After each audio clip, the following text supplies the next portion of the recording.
قرۃ العین حیدر اسلام کے شروع سے اب تک 14 صدیوں کے مختلف ادوار میں مسلم خواتین نے انسانی زندگی کے ہر شعبے میں اپنی عظمتوں کی تاریخ مرتب کی ہے۔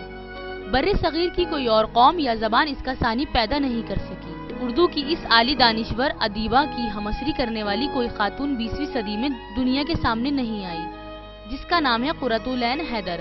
قرۃ العین حیدر کے ہم اثر نہ صرف اردو زبان میں بلکہ دوسری زبانوں میں بے حد نمایاں ہوئے، لیکن جو منفرد مقام قرۃ العین حیدر نے اپنی تخلیق کردہ ناولوں اور افسانوں کے ذریعے حاصل کیا، وہاں تک کسی اور کی رسائی ان کے دور میں تو کیا آنے والے زمانوں تک ممکن نہیں۔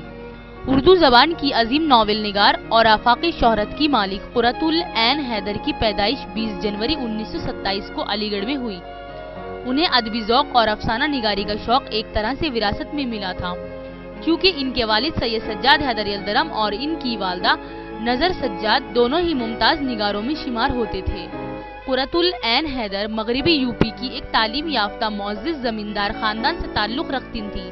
اپنے عہد کی اس سب سے بڑی قلمکار کا تخلیقی سفر 6 سال کی عمر میں شروع ہوا۔ 13 سال کی عمر میں ان کی کہانی پہلی بار بچوں کے رسالے پھول لاہور میں شائع ہوئی۔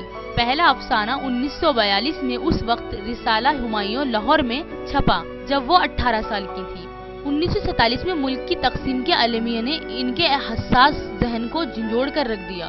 انہوں نے اودھ کی تہذیب اور خوشحال ترقی یافتہ ماحول میں پرورش پائی تھی۔ مطالعہ اور اونچے طبقوں کے تعلیم یافتہ خواتین کے پسندیدہ مشاغل و سرگرمیاں ان کی زندگی کا محور بنی ہوئی تھیں۔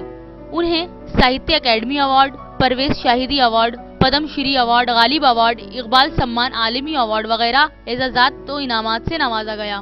ان کے مشہور ناول آگ کا دریا، گردش رنگ چمن، کار جہاں دراز ہے وغیرہ ہیں۔ قرۃ العین حیدر کو اردو زبان کے تمام شاعر، ادیب، صحافی، نقاد اور محقق محبت و عقیدت سے عینی آپا کہہ کر مخاطب کرتے تھے۔ زندگی کے آخری ایام میں ان کی یادداشت متاثر ہو گئی تھی اور افسوس قرۃ العین حیدر 2007 میں اس سرائے فانی سے رخصت ہو گئی۔